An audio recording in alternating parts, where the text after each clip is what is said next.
But ఆ cycle power car కన్నా ఎక్కువ ఉండొచ్చు కదా సార్, చెప్పలేం. ఆ సైకిల్ తో గుద్దితే ఆ కార్ కూడా చుట్టపడచ్చు. నిజంగా చెప్పాలి అంటే this film is just an origin for very big story that we want to tell. So it's a very very small little effort from our side and like an attempt from our side. If this film works, we're an avatar ఉంది కదా, దానికన్నా పెద్ద cinema చేసేస్తాం మేము immediate గా. That is the idea. 12 superhero. దీని particular meaning lightning అన్నమాట. అధీరా అంటే లైట్నింగ్. సో అదొక superhero. Then there is a female centric superhero film. Then there is a fourth superhero film that is so unique, not even internationally ఎవరు చేయని ఒక genre చేస్తున్నాం super హీరోలో.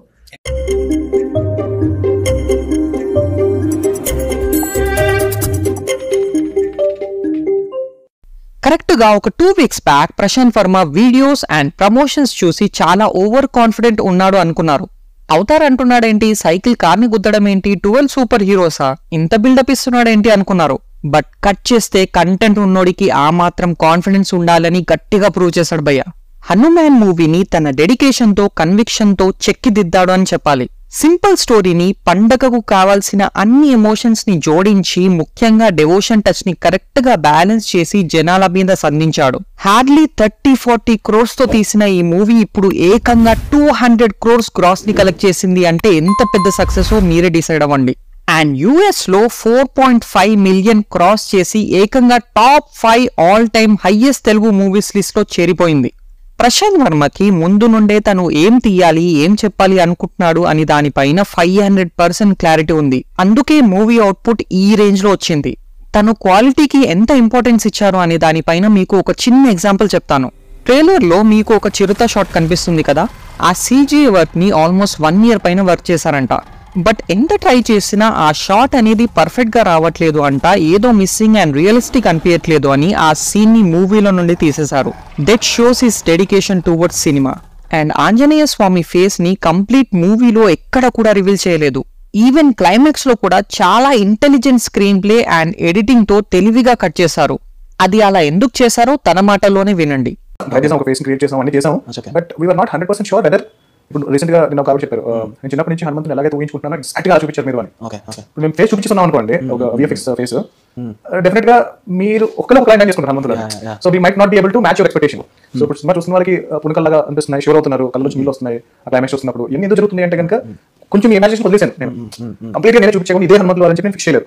So నేను ఒక point వరకు నేను తీసుకెళ్ళి మిగిలిన మీ ఇమాజినేషన్ వద్దా. సో మీరు ఫీల్ చేసుకున్నారు డీటెయిల్స్, ఆడియన్స్ ఇండివిజువల్ గా ప్రతి ఒక్కరు నేను ఇలా చూడాలనుకుంటున్నాను హనుమంతుడు అనేది వాళ్ళు ఫీల్ చేసుకుని నేను అలా చూపించాను అనుకుంటున్నాను. ఇలా చేయడం ఎంత ఇంటెలెక్చువల్ మూవో ఒక్కసారి మీరే థింక్ చేయండి. బట్ పార్ట్ 2 కి మాత్రం స్టోరీ అంతా ఆంజనేయ స్వామి చుట్టూ ఉంటుంది కాబట్టి ప్రాపర్ గా మూవీని హ్యాండిల్ చేస్తామని చెప్పకనే చెప్పాడు. అండ్ మూవీలో క్యారెక్టర్స్ కి కూడా ప్రాపర్ పే ఆఫ్ ఇచ్చాడు. వెన్నెల కిషోర్ లాస్ట్ లో హీరోకి హెల్ప్ చేయడం, ఈవెన్ అంజనాద్రి పాలెగాడులా యాక్ట్ చేసిన పహల్వాన్ కూడా లాస్ట్ కి హీరోకి హెల్ప్ చేయడం, వరలక్ష్మి అండ్ హీరోయిన్ క్యారెక్టర్స్ కూడా బాగా డిజైన్ చేశారు. But surprising character is Vibhishana role played by Samuthirakani. అది రివీల్ చేసినప్పుడు ఒక మంచి హైని ఇస్తుంది థియేటర్లో. గ్రాఫిక్స్ ని ఎంతవరకు వాడాలో అంతే వాడి AI టూల్ హెల్ప్స్ తీసుకొని ఇన్ని ఇయర్స్ పడ్డ కష్టానికి రెట్టింపు ఫలితాన్ని సాధించాడు ప్రశాంత్ వర్మ.